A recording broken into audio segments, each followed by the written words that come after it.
Tony, don't you understand? No, I don't understand. And to think I actually proposed marriage. Marriage! Philip, but you don't understand at all. Oh, Miss Calman, it didn't go very well, did it? There was nothing I could do. Nothing. There was nothing anybody could do. How was I? Oh, shut up, Carl. How was I? Somebody tell me.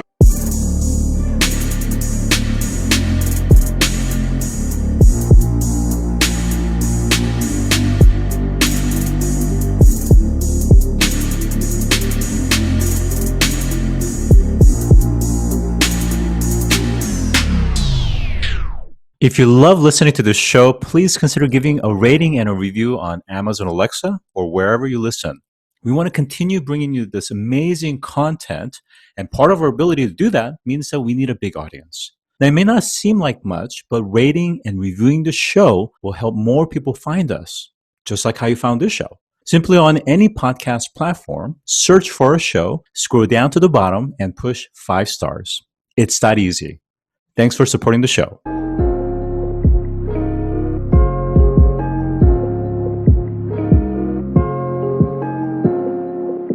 Today, I'm joined by Lonny Stormo, who is the CEO and co-founder of Pops Diabetes Care. And Pops Diabetes Care offers a virtual healthcare platform to enable people to self-manage diabetes through consumer-centric sensors. Welcome to the show, Lonny. Thanks very much, Scott. Thanks for having me. Yeah, absolutely. Now, in your last position at Medtronic, you ran 2 businesses within the cardiac rhythm group, and in the kinetic care business, I wonder if you could tell us a little bit more about how you use the internet as well as the instrument service solution for diagnostic and monitoring.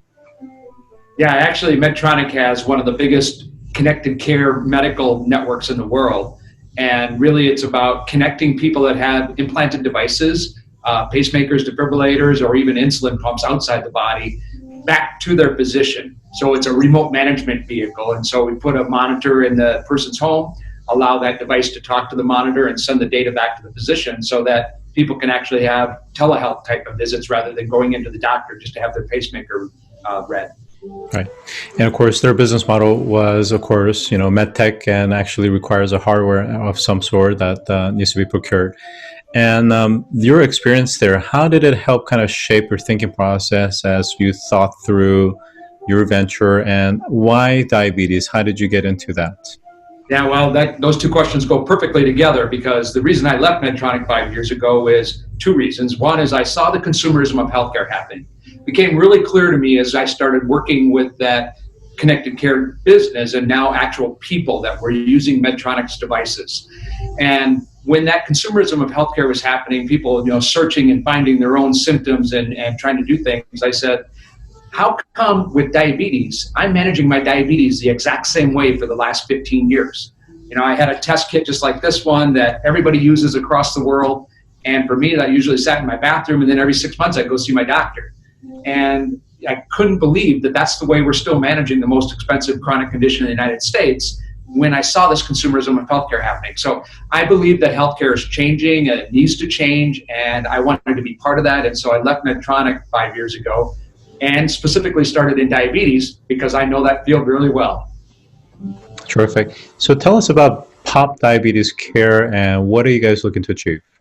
Yeah, so POPS is about flipping that healthcare model around and saying, this isn't about a doctor more closely managing you as a patient or adding telehealth, and now we can more closely make sure you're staying compliant. It's about thinking about healthcare in a different way, saying, if we give people an experience that they actually can do while they're living their life, then they'll actually start taking better care of themselves. And that really is that kind of consumerism of healthcare, where now you give people a simple healthcare experience, just like every other experience we all expect. And then we actually start to see people manage their healthcare better. So for us, it's about putting a technology platform in people's hands, a simple, easy one that they can use like any other thing. And then we'll see them take care of themselves and specifically take care of their diabetes. Well, that's a very different paradigm from where you came from, Medtronics, where it went through different mediums and distributions and rarely directly to the consumer per se, at least not from a sales point of view. Why the consumers first, and how does this change the entire kind of industrial perspective on how we work with patients and physicians and so forth? Yeah, so I think one of the biggest changes we're going to see in the healthcare field is the democratization of healthcare. Like we've seen it in banking where people are taking healthcare more in their own hands. We've seen it in travel industry where people are taking travel right in their own hands. Specifically, if you jump into a stranger's car, all because a technology platform allows you to do that. The same thing is going to be happening in healthcare. Now, it's not going to happen if you break your leg, right? There's still going to be traditional healthcare. You're not going to cure your own broken leg, but you can take care of routine chronic diseases right with your own phone. And that's what I think is going to happen. And so really that starts to become a consumer driven type of activity now. That doesn't mean we ignore physicians. We still want those people to be able to communicate with their physicians and share what's going on in their health. But it actually takes the very routine load off the very overloaded physician base that we have and let those physicians focus more on the things that they can really help with. And so that's how I think the democratization of healthcare is going to start to take place. And it's going to be platforms like POPs that makes that possible. Now, just looking at it from a different perspective, is having come from Medtronic, most would have developed a product or service catered for the purposes of acquisition. So here, is that a play, or it doesn't feel like it's that kind of an acquisition play, but rather a consumer play? Why go this way when you could have, let's say, created something specifically that could fit right into their product portfolio for a quick turnaround acquisition? Fit into the Medtronic portfolio, you mean? Yes. Yeah. So, because again, where is healthcare going? Medtronic has a great business, and their model is selling devices into the hospital, selling devices to physicians, as you've noted. And I think there's another branch of healthcare building. I mean, you see it with things like Amazon, right? I mean, that's a better reference for what we're doing, where we're directing healthcare more towards individuals and letting them take care of themselves. So it is a different play than what Medtronic was doing, and but at the same time, there's a whole lot of other companies, that are looking for those types of innovations to happen and potentially acquisitions once they see we can be successful at this. Okay. Your company is interesting because it has a hardware play, but also, of course, the data analytics and the AI piece behind it. I wonder, how that advantage is going to last, given the fact that there's a lot of big tech companies and hardware companies, Samsung, Google, Apple, that are kind of rushing to capture biometrics. I mean, even, for example, Aura Ring, medical wearable ring, could they foreseeably in the future, for example, have a way to prick and get a little bit of the blood sample? It's all feasible, yes. It's a matter of when. So is your window really defensible, and can somebody else do something similar and encroach into your territory? Or what is your your stack of IP that keeps you protected from other big players that could come into a very big space of diabetes? To me, what I think is going to be the most successful healthcare in digital health that we see happen in the future is going to be this kind of combination of software, intelligence around that software, and the right sensors bringing the right information in, because we're still analog people as much as we sometimes think we're digital. And we need those sensors to come in. Now, there's very routine sensors, like you get off the Apple Watch to be able to look at your heart rate and things like that. But once those consumer companies start coming closer and closer to the regulated space, like a glucose meter that needs FDA approval and so forth, there's a different level of thinking there. And so, what I think is interesting as I think about us as a smaller company from an acquisition perspective that you're bringing up, is you get the big med tech companies over here who probably really don't want to get into the consumer healthcare, and you got the big consumer health companies who really don't want to get into the regulated space. And that leaves a space for companies like us to build a product that then could go potentially either way from an acquisition perspective. How we protect that so that we're not just being copied by everybody is we actually have 15 issued patents on our device. We have 16 more pending patents on both the device and on the software algorithms. And at the same time, a lot of companies really don't want to deal with FDA approval. So now that we have FDA clearance, that's behind us as a bump in the road to stop other people from just immediately saying they want to go do that too. Yeah, I like it a lot. I love that. That's a beautiful story. Let's talk a little bit about the actual device itself, that I believe is essentially like an accessory or add-on to the phone. Can you describe that? Yeah, sure. So when we started this, we said we need to take away the reasons in the experience that people don't use these test kits because they're not being used very often. More than 50% of people with diabetes are not compliant. So we asked people, and over 400 people in focus groups, why don't you use these kits? There's 3 reasons that we took away with our device. So one is it's too big to carry around. Our device is 20% the size of a test kit. And the second reason is people don't want to assemble them in front of everybody. They're very conspicuous. And our device, there's absolutely no assembly and it's very discreet. And the third reason is it hurts too much to prick your finger. And our device, while you still get a blood sample, because that's still the right way or the most pristine way to get a blood sugar measurement, 93% of people say it hurts much less than the lancing tool. So this is our device, and it's about 2/3 the size of a cell phone, and it's Bluetooth connected to your phone. There's no plug-ins or no assembly to be able to detect your blood sugar. And how does the mechanism work so that, like I said, it doesn't have the traditional lancing and it doesn't cause discomfort? Yeah, so basically, it's one of the patents that we have is called stationary lancing. So the reason that lancing is painful is because you're literally loading a sharp object into a loose spring and shooting that into your finger. So we developed what we call stationary lancing so that lancing, that sharp part, is very stable, very controlled, and it turns out that's the way to control pain of that sharp part going into your finger. You still bring the finger and the lancet together with the same acceleration, but when you do that, it's a very controlled movement, and that's what takes away the pain. Very interesting.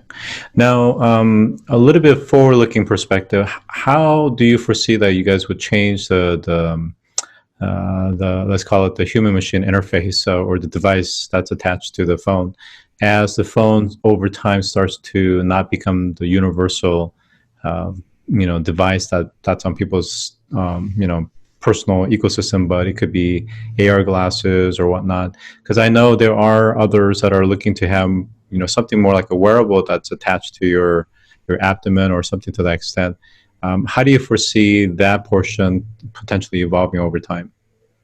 Yeah, so overall, the biggest thing I would say is what we are creating is not just a glucose measurement system. We're creating a platform to allow you to fully manage your diabetes virtually. And so that's centered around Mina, who's your AI virtual coach, who's with you all the time in between those physician visits, and keeping you on track in terms of managing your diabetes, keeping you engaged and helping you get the right behaviors.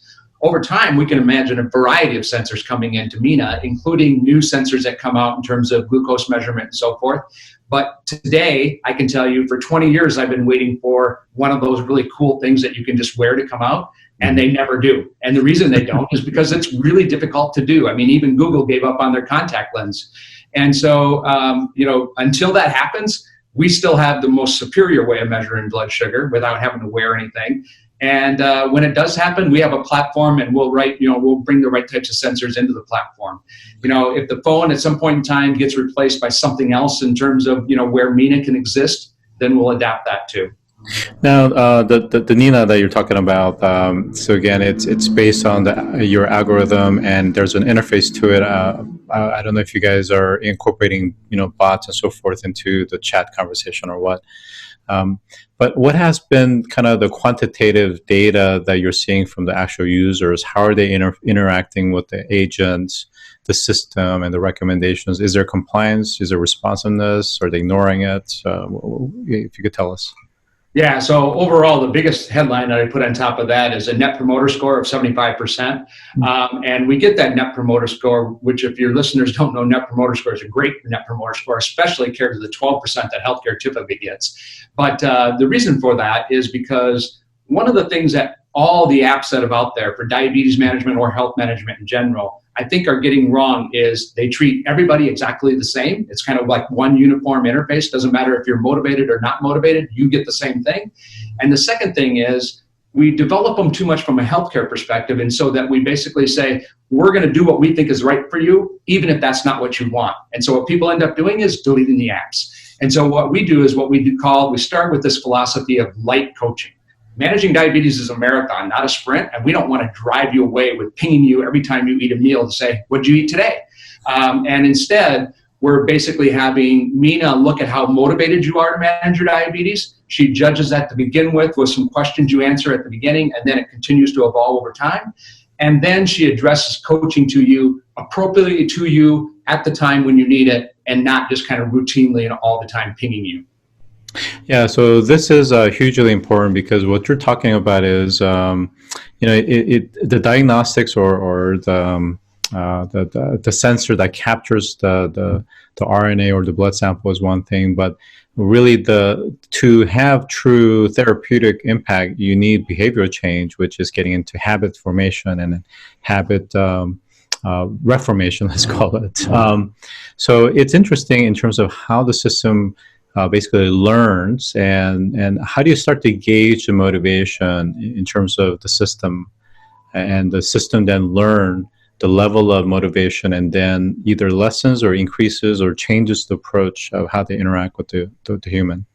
Yeah, I mean, just to give you an example, when you first register and log into the app, Mina will ask you questions like, how frustrated are you with your diabetes? Or, how many times do you check your blood sugar? Just those two questions alone are huge signals to us in terms of how motivated you are to really take care of this. How much of an expert do you think you are? And that's what starts kind of, where Mina starts from. And then as we see what you really do, right? I mean, if you're checking your blood sugar once a week versus 5 times a day, that gives us a signal of how motivated you are and how much you really want to pay attention to this. Mina's posing motivational interviewing questions to you, like, have you, gotten your eyes checked in the last 12 months, which is an important thing for people with diabetes to do, or do you have a plan for your low glucose? And so those things are also informing her in terms of kind of how motivated you are, and also then what she should prompt you about, where you might need some help, as you mentioned, in modifying your behaviors to do the right things. So I'm just going to go a little bit deeper there, is that, it's one thing to go into those that are highly motivated. I mean, you can make the argument that regardless of the personalized AI assistant, they are motivated to treat or stay on top of their diabetes disease. The issue is the more kind of the outliers, the 3 standard deviations out of those that just know they have this situation, but really don't have any plans to make any lifestyle changes that has a direct impact to their condition, which endangers not only their sight, their potential amputation of legs or whatnot. How does the system help address those kind of extreme outliers? Yeah, so what we always talk about is what if you're walking down a main street and there's a bunch of storefronts, and for the people who are just casually walking down the main street because it's a nice day outside, what is that storefront that's going to make them feel like, I want to open that door? I feel like I want to go in that store. What's on that storefront? And for us, what that is all about is the things like I was showing you, how simple this device is compared to the test kit. Mina versus kind of the traditional apps, and our brand and everything that we do online. What we want to do is make people feel like, I want to walk in that store. And then once they walk in the store, now it's about the experience we start to deliver to them, and then they really walk into the store. Now, for the people who are, still at that point resistant, or, still going to be, only slightly motivated, part of what Mina's trying to do is to prompt you in different ways to kind of help bring you along and maybe see that it isn't that bad. And, that'll be an evolving story for us too, in terms of how we continue to help people do that and learn more about which people are engaging and which ones aren't, and what could we do differently. But I think that's in general what apps need to start to do. Great. I think one thing that I see hugely valuable is that, there are more maturities of consumer medical wearables, even those that are actually going through the FDA process. But they tend to be, like I said, heart rate variability, maybe oxygen temperature through various types of signal processing. What's still kind of elusive or not quite really readily available are the, in the system, right? So we're talking blood and urine in particularly. Those are very difficult to obtain. The fact that you guys are obtaining blood means that you can actually have access to RNA and some of the sequencing there and the markers. Although you guys are hyper-focused on diabetes, how can your data, as you look to kind of broaden the kind of scope of analysis, help to support other types of diagnostics as well as therapeutics within the RNA domain? Yeah, so I understand what you're saying around, look at the possibilities that exist here once you start actually doing this, and fully agree with you that not very many people yet are starting to think about consumer devices that draw blood and do things with. But I think there is a lot of possibilities there, whether it's our company or other companies that start to think about that. As a startup, we've chosen to be more focused, to your point, and we need to do that and stay there. But as I described, putting Mina in the center and surrounding her by a variety of sensors, those are the kinds of things we're thinking about and saying, where could this go and what could Mina really do for us? Yeah, because once you start to integrate the other API data from the smartwatches and the phone itself with the permission, double opt-in from the users, and you start to get a much more holistic picture of their sleep patterns, their heart rate, and various other things, that gives you really very predictive and a clear picture of where they are as where things could go as well.